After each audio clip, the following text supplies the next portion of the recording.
Damos continuidade, irmãos, à nossa série de mensagens na primeira carta de Pedro. Eu peço que você abra, então, a Escritura na primeira carta de Pedro, no capítulo 3, versículos 17 a 22. O tema da nossa mensagem nessa manhã é um Salvador completo e glorioso.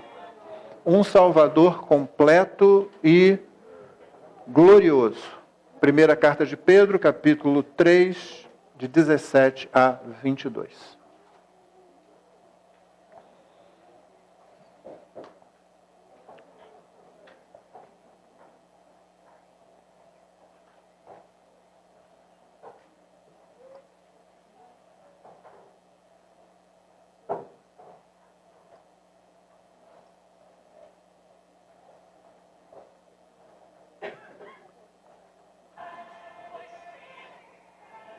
Primeira carta de Pedro, capítulo 3, 17 a 22.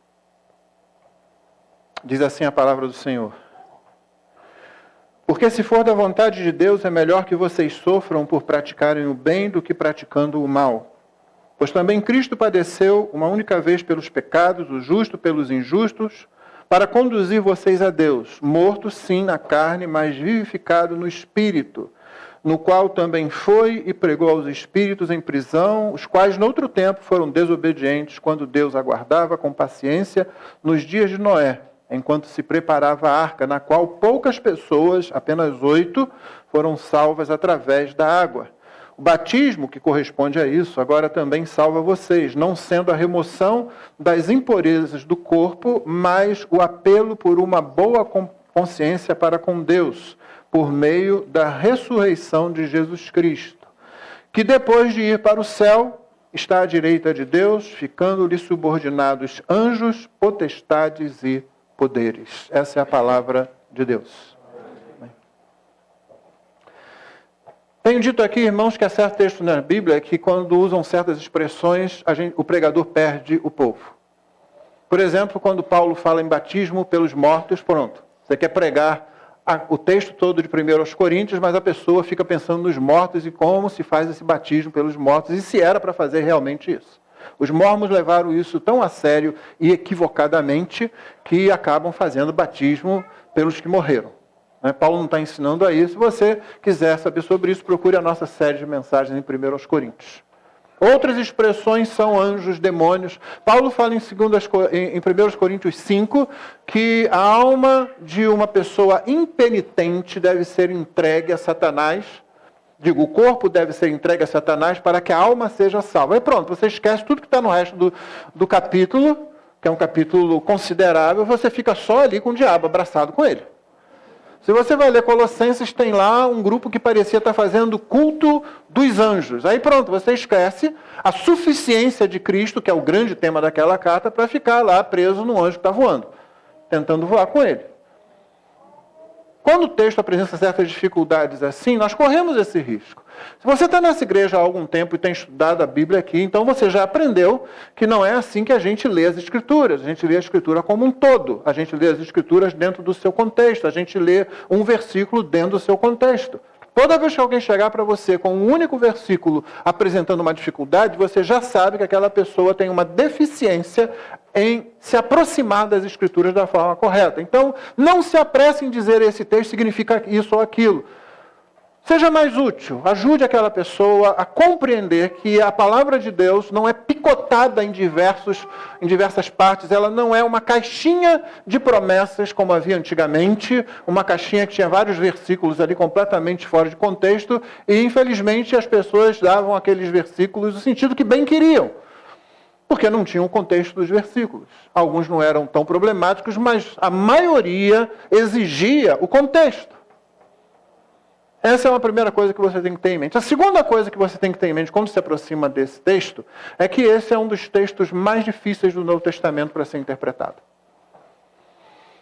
Lutero, que costuma ser muito categórico nas coisas que ele fala, ele chega à conclusão de que ele realmente não tem certeza do que Pedro quis dizer aqui.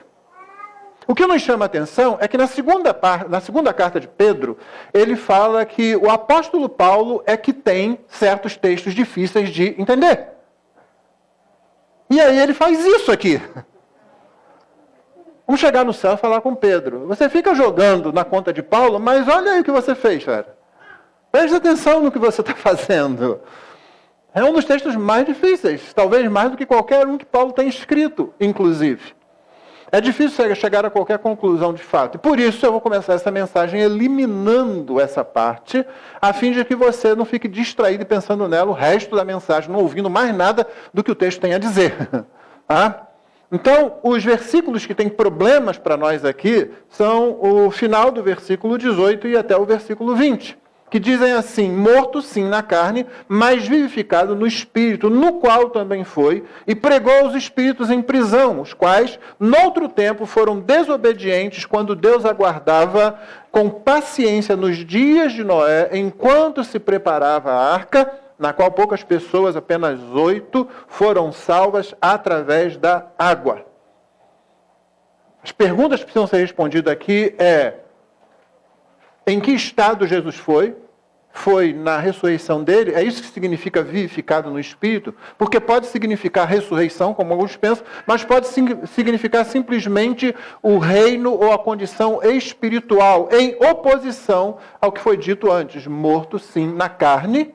Isso significa o seu corpo, e aí vivificado seria a ressurreição. Ou isso significa no âmbito da carne, ele foi morto por seres humanos, nessa realidade aqui, e vivificados pelo Espírito de Deus, se o Espírito aqui puder ser lido com letra maiúscula. Mas é difícil você determinar isso. Você não pode fazer isso sem considerar o restante. No qual também foi, no Espírito, na sua ressurreição. E note, seja o que for que aconteceu depois, que ele pregou hoje do Espírito em prisão, foi depois da ressurreição. Se vivificado no Espírito significa isso. Aí você vai perguntar, onde ele foi exatamente? O texto não diz que ele desceu em lugar nenhum, a nossa tradução está muito boa. O texto em grego é ir, é o verbo ir. Ele foi. Não diz que ele desceu, que ele subiu, que ele foi para o lado. Né? Ele pregou. Qual foi o conteúdo dessa mensagem? Foi o Evangelho? Foi uma proclamação de vitória? Foi uma proclamação de condenação? Todas essas são questões que o pessoal quer analisar. Pregou os espíritos em prisão. Que espíritos são esses? Alguns dizem que são demônios. Aqueles que, em Gênesis 6, teriam se unido a mulheres humanas, criado uma raça de gigantes que acabou culminando no dilúvio. E isso se você entender aquele texto desse jeito. Será aquela geração que, diante do testemunho de Noé, rejeitou e que é considerada pelos judeus e por muita gente como a pior geração que já pisou o planeta? E por isso ele teria ido a ela especificamente dar uma chance de conversão? Uma doutrina muito estranha, né, que vai completamente contra tudo que o Evangelho ensina, falando de uma oportunidade depois da morte de se converter, quando todo o ensino bíblico vai noutra direção. Essa prisão é aonde? É um estado, por exemplo, alguns dizem que esses espíritos não são aqueles demônios, mas seriam aquela geração, ou talvez os santos que morreram antes da crucificação de Cristo, antes da morte de Cristo. Se você está aqui há algum tempo, você sabe que isso não faz sentido, porque a morte de Cristo ela age tanto numa direção como na outra. Mas não é esse o nosso assunto aqui. Se você não é daqui da igreja, venha para cá que você vai aprender isso, tá? Então, onde seria essa prisão? A referência a esses espíritos como noutro tempo desobedientes, quando Deus aguardava com paciência nos dias de Noé, há quem pense, e com bom embasamento bíblico, de que o que está se falando aqui é que na pessoa de Noé, o Espírito de Cristo deu testemunho àquela geração. E somente isso. Não estou falando de algo que a pessoa olhou e criou, não, é com bom embasamento bíblico. E, finalmente, essa condição aí de que, enquanto se preparava a arca, esse testemunho era dado por Cristo de alguma forma lá. Eu coloquei apenas algumas dos principais pensamentos. O que você vai fazer com isso agora? Absolutamente nada. O que você vai perceber é que nós não precisamos realmente entrar nisso, ou mesmo nos definir por uma posição para você entender o que Pedro está dizendo aqui. Mas eu não vou deixar você também boiando aí como se não fosse importante fazer a exegese e o texto. Eu não vou fazer isso agora porque isso tomaria o nosso tempo e nos faria fugir daquilo que é mais importante, como você vai observar ao longo da mensagem. O que eu vou fazer então, o que eu decidi fazer é o seguinte. Nós temos aqui um estudo bíblico às terças-feiras. Muitos irmãos não têm participado, alguns não têm condição. Alguns irmãos têm participado e têm sido abençoados. Então, estamos trabalhando a carta aos Efésios. Quando terminar isso, vamos estudar especificamente esse texto. Então, se você quiser, venha participar aqui com a gente, tá? Não vai ser gravado não, tá? Nívia. Podemos gravar sim, não é problema. Podemos até transmitir de repente. Mas venha para cá, venha aqui, onde você pode fazer perguntas, onde você pode estar presente ao estudo. Então é isso que nós vamos fazer. Parte exegética disso, a parte em que a gente lida com a hermenêutica, a parte da interpretação. Vamos fazer isso no estudo bíblico de terça-feira, daqui a algum tempo. Mas hoje o que nós queremos, e como você vai perceber, você não precisa se definir dentro dessas situações para ser abençoado com o que o texto tem a nos dizer. Uma última coisa, antes da gente entrar na exposição do texto propriamente dita, é que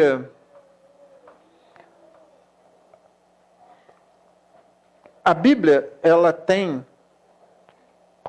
ela é produzida pelo Espírito de Deus através de homens que viveram dentro de um determinado ambiente. Então, o que é provável aqui é que os leitores originais desta carta conheciam a tradição que está por trás do que Pedro está dizendo. Essa tradição nós não conhecemos. A tradição, por exemplo, da história do dilúvio na Ásia Menor, que é para onde Pedro está mandando essa carta. A tradição do primeiro livro de Enoque, que era muito respeitado naquele momento, embora não fosse tido como palavra de Deus, e que é citado em alguns textos. Talvez Pedro esteja fazendo uma citação vindo daquele livro. Se você quer entender como que os autores bíblicos usam, às vezes, literatura que não é canônica, venha no estudo de terça-feira quando isso for feito. O que eu quero dizer aqui é que os leitores originais não ficaram com a nossa situação. Entendeu? Eles sabiam do que Pedro estava dizendo. É como quando Paulo fala do final dos tempos, da figura do anticristo, e ele diz assim aos Tessalonicenses, na segunda carta, vocês sabem aquilo que o detém. E um pouco depois ele diz, vocês sabem aquele que o detém. Aquele. E aí eu fico assim, Paulo, eles sabiam, mas eu não sei. Como é que você não me ajuda nisso? E, novamente, você não precisa disso para ser abençoado com o que Paulo diz ali ou com o que Pedro diz aqui. Dito isso, será que eu consigo trazer você comigo agora? Deixa lá os demônios em prisão, ou aquela geração, né? A prisão, a mensagem, e vamos para o texto então? Vamos fazer isso? Verso 17 não é nossa análise hoje, ele foi feito na semana passada. Você sabe que o verso 17, porque se for da vontade de Deus, é melhor que vocês sofram por praticarem o bem do que praticando o mal. Deus não está dizendo que Ele quer que você sofra, Ele quer dizer que você pratique o bem, mesmo que isso traga sofrimento a você. Se na sua vida Deus conduz as coisas e por ser dele, por ser cristão, por pregar o evangelho, por viver uma vida digna de Jesus, você atrai sofrimento, então isso é bom. É ruim se você fizer o mal e por causa disso sofrer. Pedro já disse em outro lugar, ninguém sofra como malfeitor, como ladrão. Mas se você sofre como um discípulo de Cristo, então isso é bom e Deus está cuidando de você. Você pode não entender isso naquele momento, mas enfim, Deus está cumprindo a vontade dele em sua vida. E por que eu li o texto? Porque o que vem depois está imediatamente ligado a esse texto. O verso 18 começa, pois também, esse pois aqui ele tem sentido. Então Pedro acabou de dizer o seguinte, se for da vontade de Deus, é melhor que vocês sofram praticando o bem do que praticando o mal. Pois, e aí ele se volta para Cristo. A Bíblia não é um conjunto de normas morais para a gente. Ela contém conteúdo moral nobre, mas não é isso que ela é. Ela não é um livrinho de conduta para a gente. Ela não é um amontoado de leis para a gente. Ela é a apresentação de uma pessoa viva, Jesus Cristo. No Antigo e no Novo Testamento. E o que acontece é que ele é a base, ele é o poder, ele é o modelo para que nós vivamos. Pois também Cristo, e o que vem dizer? Padeceu. Algumas traduções, morreu. Padeceu talvez seja melhor, porque parece que o texto não quer fazer uma referência somente à morte de Jesus, mas a todo o sofrimento dele na paixão e talvez toda a sua vida sendo mal compreendido, sendo abandonado por seus discípulos, sendo traído por sendo ameaçado de morte várias vezes, mas finalmente morrendo.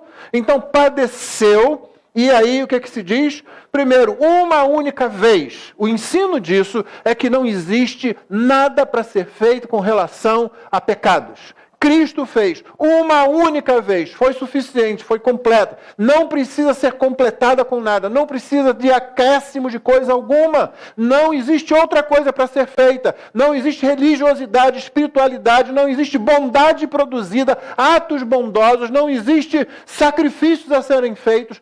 Tudo isso apenas vai mostrar que desprezamos uma única vez ele padeceu. Desprezamos o que Cristo fez.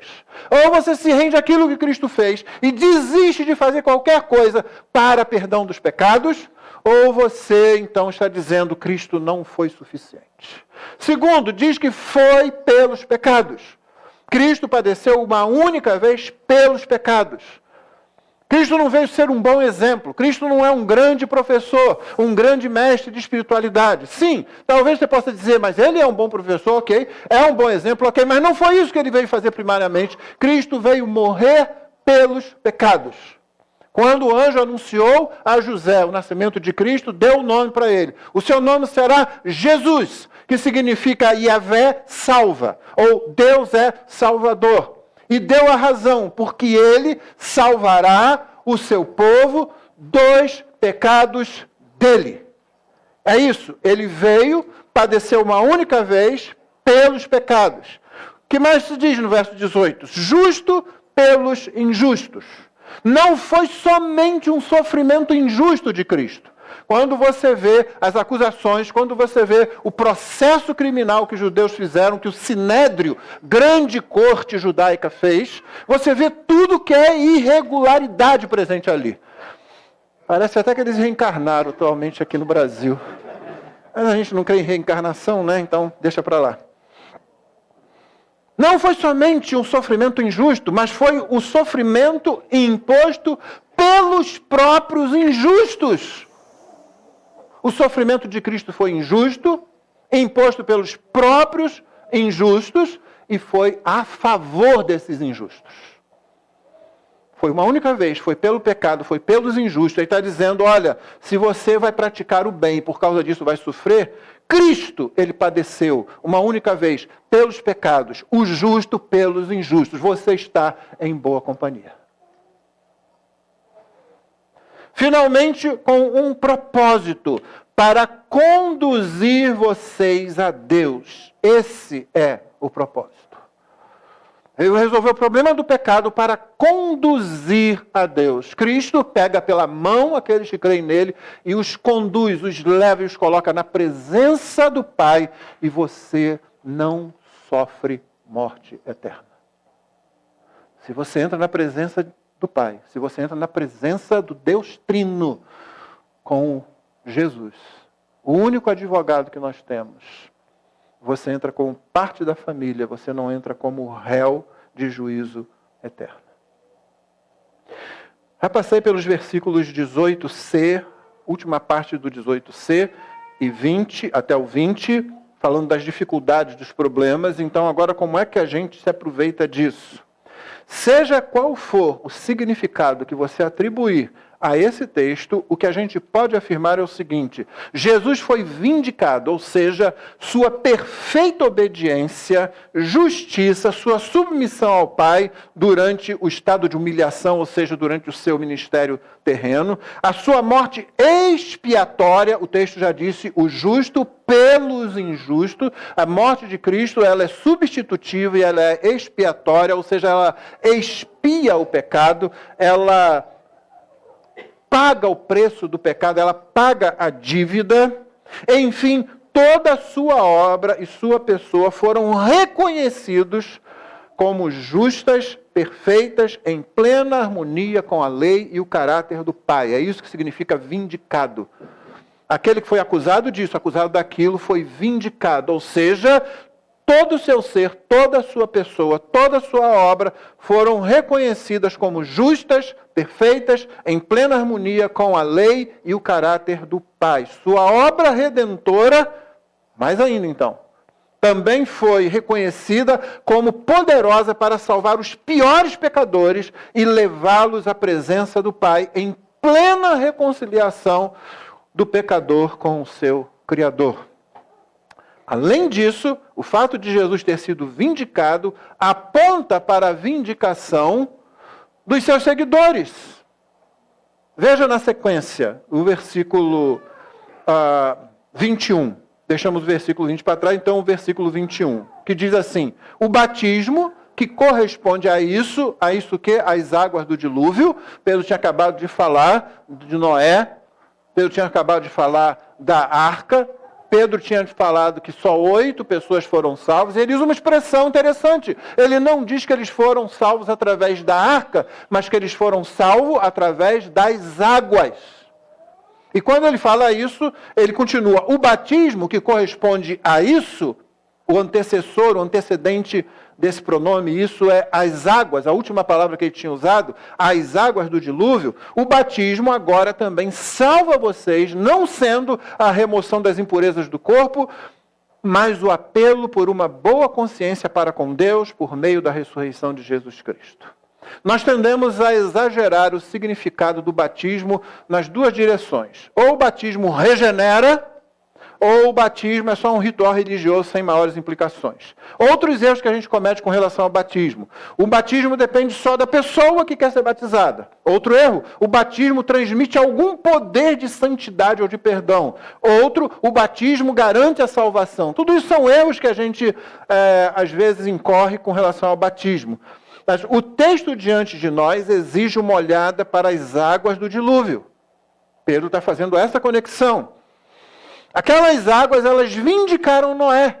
Segundo Pedro, ele foi pregador da justiça. Está lá em 2 Pedro 2,5. Ele chama Noé de pregador da justiça. E Hebreus 11, verso 7, é mais contundente. Lá é dito o seguinte: pela fé, Noé, divinamente instruído a respeito de acontecimentos que ainda não se viam, e sendo temente a Deus, construiu uma arca para a salvação de sua família. Assim, ele condenou o mundo e se tornou herdeiro da justiça que vem da fé. Assim, tanto Cristo, nosso supremo modelo, como Noé, como todo crente, quando se batiza, traz o aviso tanto da severidade de Deus. As águas do dilúvio foram águas de juízo. Vamos lembrar disso. Foram águas de juízo sobre aquela geração. Como também, quando um crente se batiza e dá testemunho da bondade de Deus, as águas do dilúvio foram elas mesmas o meio no qual o Senhor salvou a família de Noé. As águas fizeram divisão entre os que estavam do lado certo da história e os que estavam do lado errado da história. Deixa eu repetir. As águas fazem divisão. Elas apontam para significados que são reais, graves e sérios. A fé cristã não é uma tradição sem sentido. Não é um tipo de crença que serve só para dar algum equilíbrio moral ou social a quem precisa desse tipo de equilíbrio. A fé cristã não é, como teria dito Karl Marx, o ópio do povo. Nós estamos falando de vida eterna, estamos falando de morte eterna, estamos falando de bem-aventurança eterna e de danação eterna, perdição eterna. O texto que eu fiz citação da segunda carta de Pedro, quando ele diz que há pontos difíceis nas cartas de Paulo, o mais importante ali, às vezes a gente perde, é que ele continua dizendo o seguinte: os quais, esses pontos difíceis, os incautos, eles torcem. Mas o que vem depois é que deve criar temor em nosso coração. Eles torcem para a sua própria condenação. Não levar a Escritura a sério, deturpar a Escritura não é uma questão acadêmica para discussão em classes de EBD ou sala de seminário. É uma questão de salvação ou perdição eternas. A coisa é grave, a coisa é séria. C.S. Lewis escreveu certa vez o seguinte: o cristianismo, se falso, não tem importância alguma. E se verdadeiro, tem importância infinita. A única coisa que ele não pode ser é de importância moderada. Não existe isso. Os crentes dos tempos de Pedro e os crentes de todas as eras eram e são vistos muitas vezes como os problemáticos, os que trazem dificuldades, os que encrencam com os valores da cultura e da sociedade. Em Atos 17:6, os cristãos foram referidos da seguinte forma: estes que promovem tumulto em todo o mundo chegaram também aqui. Já vimos que o sofrimento injusto virá muitas vezes simplesmente porque os cristãos que são verdadeiros seguidores de Cristo não aprovam as obras que eles veem à sua volta. Pedro vai dizer no capítulo 4, versículo 4 o seguinte: por isso, falando mal de vocês, estranham que vocês não se juntem com eles no mesmo excesso de devassidão. A gente ainda vai chegar no capítulo 4, mas estou adiantando, Pedro já avisava isso. Mas as águas simbolizam, entre outras coisas, separação. As águas do dilúvio separaram os que temiam a Deus daqueles que não temiam. Jesus fez referência a isso. Ele mesmo disse em Mateus 24 o seguinte: olha as palavras de Jesus: pois assim como foi nos dias de Noé, assim também será a vinda do Filho do Homem. Pois assim como nos dias anteriores ao dilúvio comiam, bebiam, casavam-se, davam-se em casamento, até o dia em que Noé entrou na arca, e não perceberam até que veio o dilúvio e os levou a todos, assim será também na vinda do Filho do Homem. Então, 2 estarão no campo, um será levado, o outro será deixado. 2 mulheres estarão trabalhando no moinho, uma será levada, outra será deixada. Portanto, vigiem, porque vocês não sabem em que dia virá o Senhor de vocês. A palavra de Jesus aqui é o seguinte: você não sabe quando vai acontecer. As águas do dilúvio vieram e levaram a todos. Muitos serão levados para o juízo eterno. Os que serão deixados firmes são esses que estão em Cristo Jesus. Os que ouvem a mensagem, os que, por assim dizer, entram na arca. Pedro está em harmonia com esse ensino de Jesus, porque depois dele dizer o versículo que nós vimos agora, por isso, falando mal de vocês, estranho que vocês não se juntem com eles no mesmo excesso de devassidão, no verso seguinte, verso 5, ele diz: eles que terão de prestar contas àquele que é competente para julgar vivos e mortos. Portanto, irmãos, tenhamos noção de que nosso testemunho, e o símbolo maior do nosso testemunho é quando nós somos batizados, é a nossa grande profissão de fé. Nosso testemunho aponta para valores eternos. Alguns querem ver na arca, citada aqui por Pedro, no versículo 20, uma referência à igreja. Eu acho que isso é dizer mais do que o texto está dizendo. Não tem nada no texto que mostre que Pedro aqui está pensando na igreja quando ele escreve sobre a arca. Mas pode ser que, como simples analogia, a arca nos faça pensar na igreja de Cristo. Só analogia, sabe? É uma analogia que eu estou fazendo aqui, que alguns fazem, mas eu não vou tão longe de dizer Pedro estava falando de igreja quando ele falou de arca. Mas há algumas coisas que o nosso pensamento pode ser estimulado a pensar a partir do conceito da arca. Primeiro, a igreja ela passa pelo batismo. Uma água passa pelas águas. E Pedro diz, as águas, o batismo, tem a ver com as águas do dilúvio. A igreja passa pelo batismo. Você se torna igreja através do batismo. A igreja navega, por assim dizer, sobre as águas desse mundo. Do lado de fora da igreja, tempestades imensas estão a rugir. Do lado de dentro da igreja, assim como lá na Arca de Noé, não existe perfeição. Pelo contrário, os que estão ali são pecadores. Se você ler Gênesis, depois que Noé sai da arca, você vai ler que ele logo arrumou confusão, ele e seus filhos. Mas não é a arca que salva, assim como não é a igreja que salva. Quem salvou Noé e sua família, através das águas do dilúvio, foi Yahvé. Foi Deus, o Deus da aliança. Quem salva a igreja é o Senhor Jesus Cristo. Porém, você não seria salvo se não estivesse na arca. Você não pode ser salvo se não fizer parte da igreja. A igreja invisível, aquela que é reunida pelo supremo capitão de nossas almas, o Senhor Jesus Cristo. A igreja visível, joio e trigo estão lá. A igreja de Cristo, a igreja invisível, aquela que só Deus conhece, todo que está ali está seguro na travessia desse oceano de dificuldades que é o mundo ao nosso redor. Portanto, irmãos, quando houver batismo em nossa igreja, e tem pelo menos 4 irmãos aí que vão se preparar para o batismo, convide os seus parentes, convide os amigos.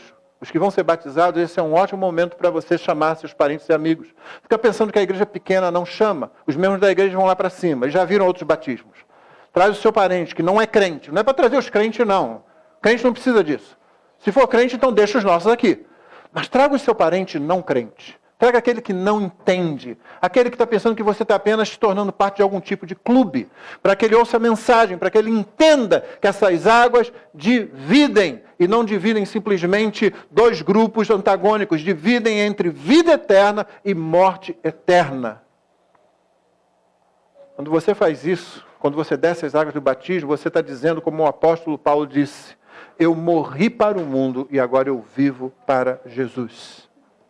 Vamos lembrar o versículo 21. O batismo, que corresponde a isso, às águas, agora também salva vocês, não sendo a remoção da impureza ou das impurezas do corpo, mas o apelo por uma boa consciência para com Deus por meio da ressurreição de Jesus Cristo.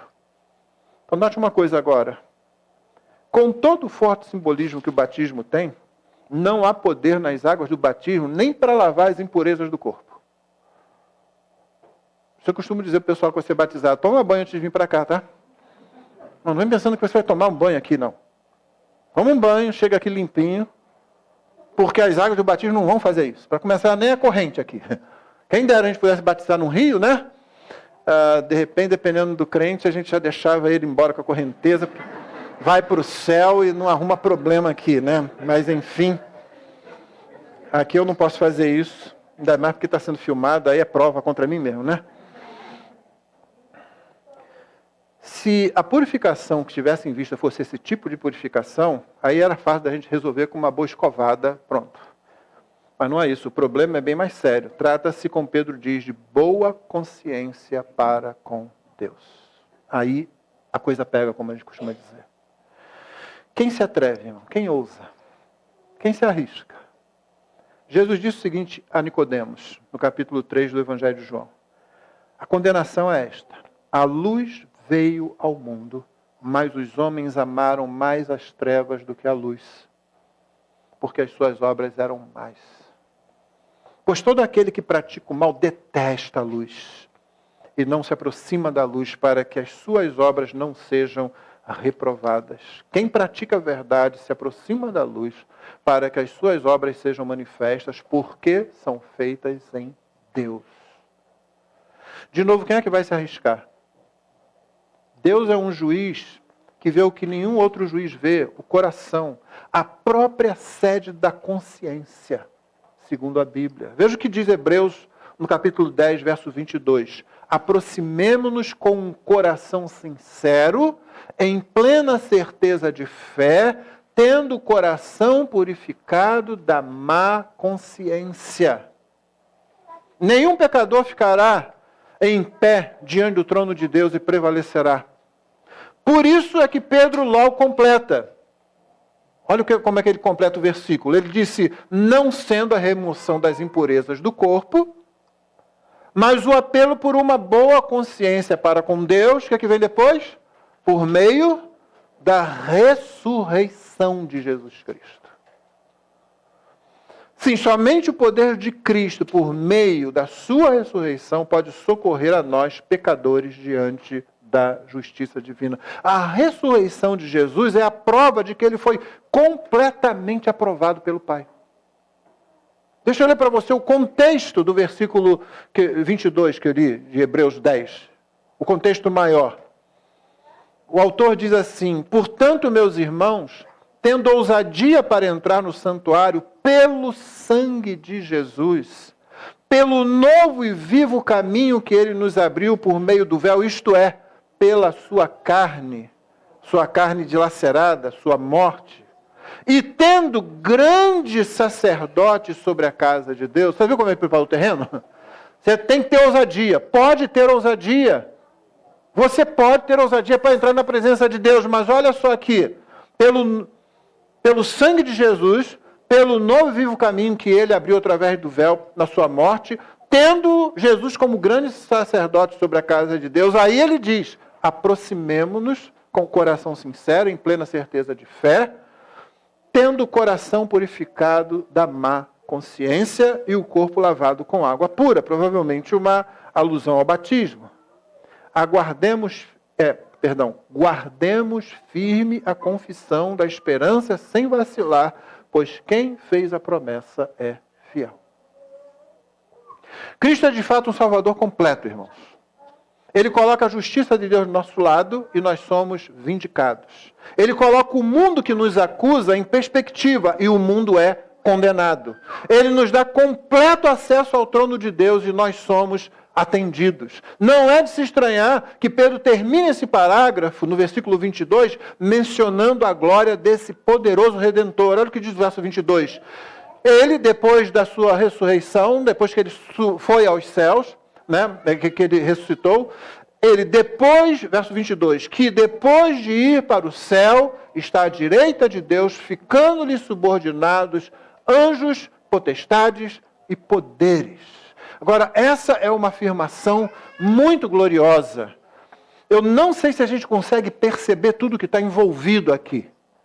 Espero poder deixar isso claro. Mas antes, deixa eu dizer que uma das interpretações daquele texto difícil que nós vimos nos versos 19 e 20, diz que a proclamação que Jesus fez foi durante a sua ascensão, a sua subida. Os judeus, e alguns textos bíblicos dão a entender isso, os judeus criam que os poderes, potestades, seres angelicais e seres demoníacos habitam no ar. Esse seria o lugar da habitação deles atualmente, na atmosfera, acima de nós. E que na sua subida aos céus, você se lembra lá em Atos, é dito que Jesus sobe até ser ocultado por uma nuvem, sobe fisicamente. Vamos lembrar, Jesus é para sempre Deus, para sempre homem. Na sua subida, Jesus, por sua simples ascensão, proclamou sua vitória e sua justiça. Seria como assim, se ele foi morto e agora ele ressuscitou, e ele é o primeiro da ressurreição, então ele foi vindicado. Deus, o Pai, o está vindicando. Todos os poderes, todos os olhos, todas as potestades, todos os demônios e todos os anjos, mesmo que não seja essa a interpretação daquele texto, mesmo que eles não habitem assim como alguns querem pensar, mas de um modo ou de outro, todos eles viram que ele foi completamente declarado justo, puro, perfeito, em completa harmonia com o caráter da lei de Deus. O que realmente importa para a gente aqui é perceber como essa declaração é poderosa, gloriosa. Ao meditar nela, ela é estonteante para a gente. Um homem está assentado à direita de Deus. E a esse homem estão subordinados anjos, poderes e potestades. Você percebe o que significa isso? Um ser humano está sentado à direita de Deus. E a ele estão sujeitos anjos, poderes e potestades. Essa é uma declaração gloriosa, é uma declaração consoladora, é uma declaração encorajadora. Esse homem é verdadeiro homem. Esse homem é verdadeiro homem e é verdadeiro Deus. Esse homem Deus garante que eu e você completaremos a peregrinação e seremos ouvidos, vindicados ao longo dessa jornada. Esse Deus homem tem completo controle sobre tudo e todos. E ninguém, nem o arcanjo mais glorioso, nem o demônio mais tenebroso, pode fazer qualquer coisa fora do controle do nosso Salvador Jesus Cristo. Não tem como isso acontecer. Não tem como nós sermos mais bem representados nas regiões celestiais. E por causa disso, anjos são ministros de Deus a serviço dos que hão de herdar a vida. É o que diz Hebreus capítulo 1. E por causa disso, Paulo pode encerrar uma de suas cartas dizendo: em breve Jesus esmagará Satanás debaixo dos pés de vocês. Isso não é para a gente ficar dizendo eu que controlo o demônio. Isso é para a gente falar o seguinte: o meu representante, o meu Redentor, o meu Salvador, Ele controla anjos, poderes e potestades, e eles nada podem fazer contra mim, senão debaixo do poder dEle, do controle dEle, da autoridade dEle. Eu termino com 6 breves aplicações. Primeiro, não desanime se somos poucos. Poucas pessoas na arca, 8 pessoas, elas estavam do lado certo da história. Não é a maioria que garante o lado certo da situação. É se você está com Deus. Se você está com Deus, você é sempre maioria. Segundo, não desanime se acusam você falsamente. Pois também Cristo padeceu o justo pelos injustos. Você está em boa companhia novamente. O Senhor Jesus também sofreu isso. Terceiro, não desanime se parece que Satanás está tendo alguma vantagem em qualquer situação. Quantas vezes a nossa consciência, que já foi purificada em Cristo, ela fica maculada com as acusações do diabo. Olha, você está doente porque você não é tão crente assim. O diabo gosta dessas colocações, né? Hoje, estranhamente, paradoxalmente, para a estranheza de toda a igreja presente, o Dig não citou os filhos na introdução. Então eu vou fazer isso. Eu disse ontem, olha, eu vou fazer. Ontem a gente estava à mesa na casa deles lá e a Bubu disse assim, eu fiz uma pergunta lá que nem me lembro, mas ela definiu assim: nossa família é tão crente que a gente até faz culto doméstico.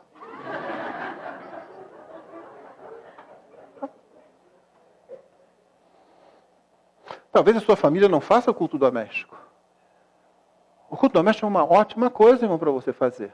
Mas se você não está fazendo, não pense também que você está cometendo um crime, um pecado capital. Eu estimulo você a fazer.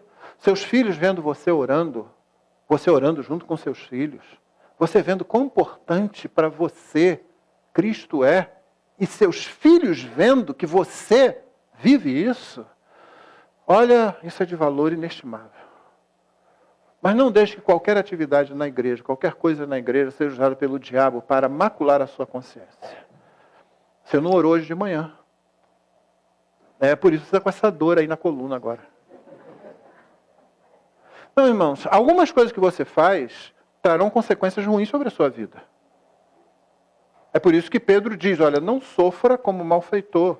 Não sofra por fazer o mal. Mas não acredite em tudo que o diabo diz também. Porque ele gosta de criar uma má consciência. Não desanime, se parece que Satanás está tendo alguma vantagem. 4, olhe para o autor e consumador da nossa fé. Ontem aos pais que estavam lá na Casa da Amizade, eu falei aos pais e eu comecei lendo Mateus 12, aquela parábola de Jesus quando ele fala que quando um demônio sai de um sujeito, anda por lugares áridos, não encontra descanso, aí ele volta, quando ele encontra aquele sujeito, aquela casa vazia, limpa, adornada lá, então ele vai, chama mais 7 e fazem uma festa lá dentro.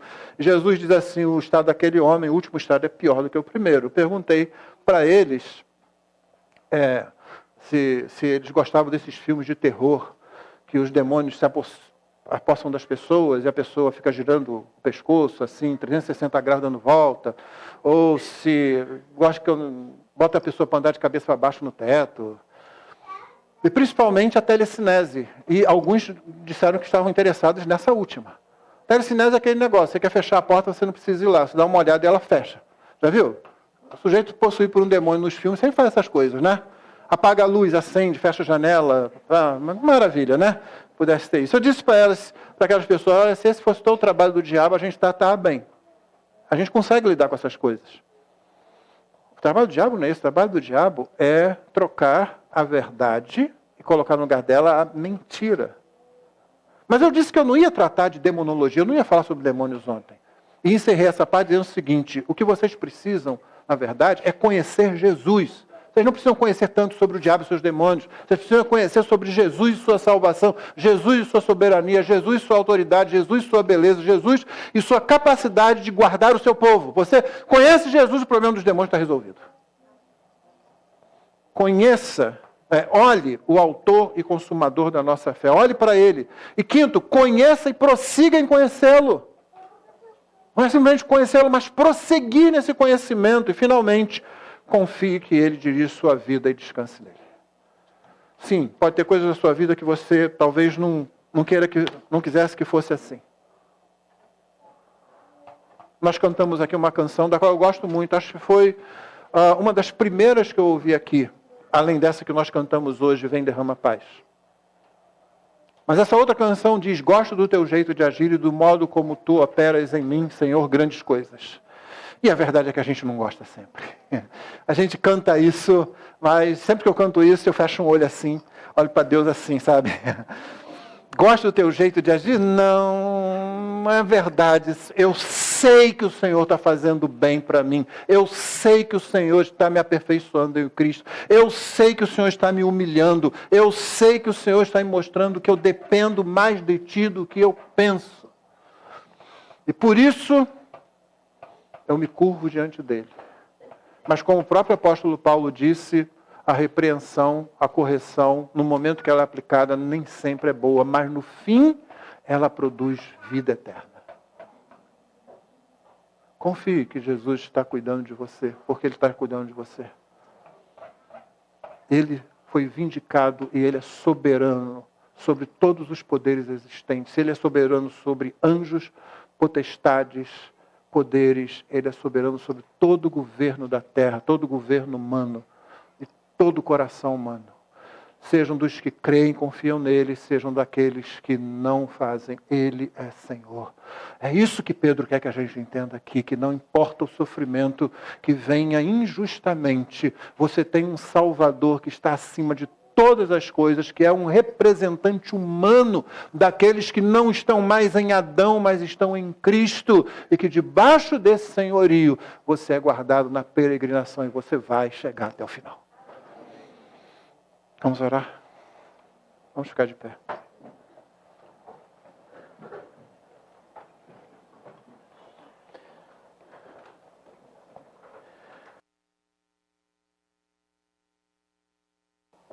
Abre os nossos olhos para vermos mais de Cristo, nosso completo, maravilhoso, glorioso Salvador. Ó Pai querido, nós tendemos a diminuir Jesus. Queremos colocar remendo nessa veste nova que Jesus nos deu. Queremos colocar muletas debaixo do nosso braço, confiando em nós mesmos, Senhor. Queremos fazê-lo também de outra forma, temendo aquilo que está à nossa volta. O Senhor sabe como nós podemos ser temerosos, ó Deus.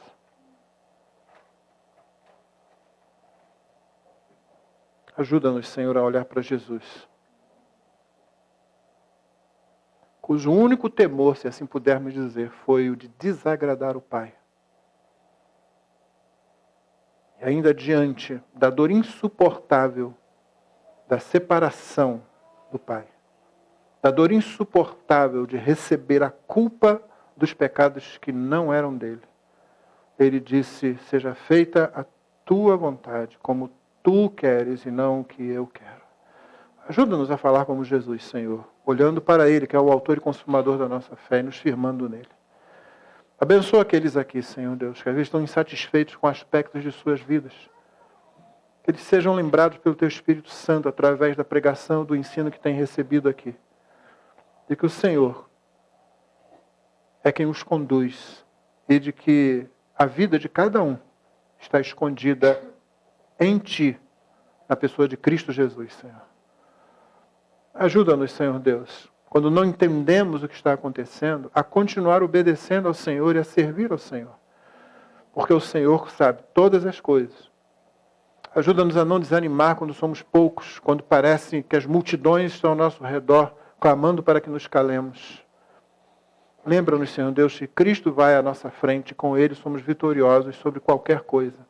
principalmente sobre os nossos pecados, mas também sobre aquelas vozes que se levantam contra o Evangelho da graça de Cristo. Ajuda-nos, portanto, Senhor. Ajuda-nos a ser exemplo para nossos filhos e filhas, para que eles vejam que na nossa imperfeição, pela Tua graça, nós continuamos olhando para Cristo, Senhor. Que isso seja notório para os nossos filhos e filhas e para todos aqueles ao nosso redor que ainda não se renderam a Jesus. Recebe o nosso louvor, a nossa adoração. Que seja louvado o homem Deus, que está acima de todo poder, toda potestade, todo anjo ou demônio, Senhor. Aquele que governa todas as coisas, cuja autoridade não pode ser contestada, cujo poder não pode ser contrariado. Que o nome de Jesus seja louvado, que o nosso Deus Trino seja louvado pelo nome de Jesus, é a nossa oração. Amém.